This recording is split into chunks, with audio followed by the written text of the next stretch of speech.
તો અહીંયા મનુ મહારાજે પોતાની દીકરીને વળાવી છે.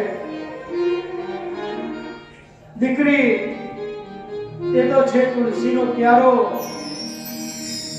નથી એ તો સાપનો ભારો. અને જેના ભાગ્યની અંદર હોય, જેના અનેક જન્મોના પુણ્ય તપતા હોય, એના ઘેર દીકરીનો જન્મ થાય છે. જેને પાળવાની શક્તિ પરમાત્માએ આપી હોય અને એના ત્યાં દીકરી જન્મે. અને દીકરી એક નહીં પણ 3 ગુણને તારે છે. પોતાનું કુળ, માતાનું કુળ, પિતાનું કુળ, માતાનું કુળ અને પતિનું કુળ, 3 કુળને જો તારનારી હોય તો દીકરી છે. દીકરીને વળાવી અને મનુને શત્રુપા પોતાને આશ્રમની અંદર આવ્યા છે. દેવતી એક ચિત્તે પોતાના પતિ કદમની સાથે રહી અને એમની સેવા કરવા લાગી.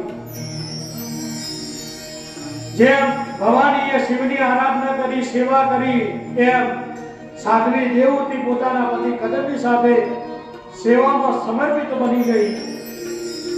ઋષિઓ આપણને બતાવે છે કે સંસ્કૃતિના પ્રચાર અને પ્રસારમાં, ધર્મના આચરણમાં લાગ્યા છે અને સાથે એમની પત્ની પણ લાગી છે. એટલા માટે લગ્નના 4 ફેરા, એમાં પહેલો ફેરો કયો છે?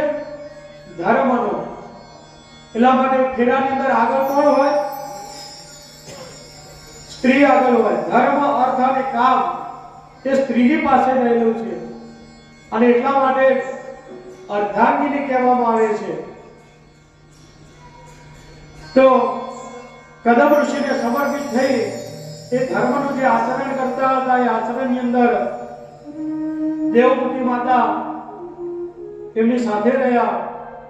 અને નારીનું કર્તવ્ય છે કે પોતાના સ્વામીની, પતિની સાથે રહે.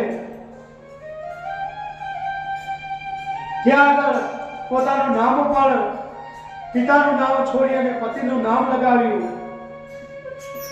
અને પરસ્પર એકબીજાની સાથે રહી ધ્યાન મગ્ન બની અને પરમાત્માની સેવા કરવા લાગ્યા.